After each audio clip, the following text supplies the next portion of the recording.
Me date of birth లో కూడా మీరు చెక్ చేసుకోండి. మీరు ఈ వీడియో ఎవరైతే చూస్తున్నారో ఒకవేళ గనుక మీ యొక్క డేట్ ఆఫ్ బర్త్ 29 కానీ అదే డేట్ ఆఫ్ బర్త్ అంటే డేటు మంత్ ఇయర్ టోటల్ చేసిన 29 గనుక వస్తే గనుక ఖచ్చితంగా మీ లైఫ్ లో మల్టిపుల్ మ్యారేజ్.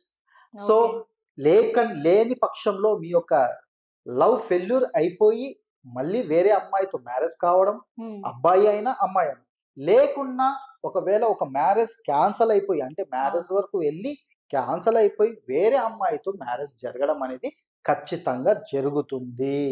ఎందుకు 2, 9 కాంబినేషన్స్ లో వెళ్తుంది కాబట్టి. అంటే ఒక చంద్రుడు ఒక కుజుని యొక్క కలయికతోటి వెళ్ళడం వల్ల వీళ్ళు లవ్ ఫెయిల్యూర్స్ చాలా లవ్ ఫెయిల్యూర్స్ జరుగుతాయి ఈ డేట్ ఆఫ్ బర్త్ లో ఉన్న వాళ్ళు.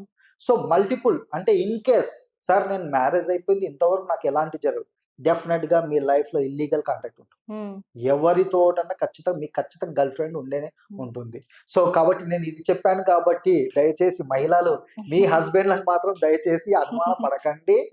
సో ఎందుకంటే ఇక్కడ వారి యొక్క నేమ్ నెంబర్ సపోర్ట్ చేస్తే అతను కూడా శ్రీరాముడిగా ఉండొచ్చు.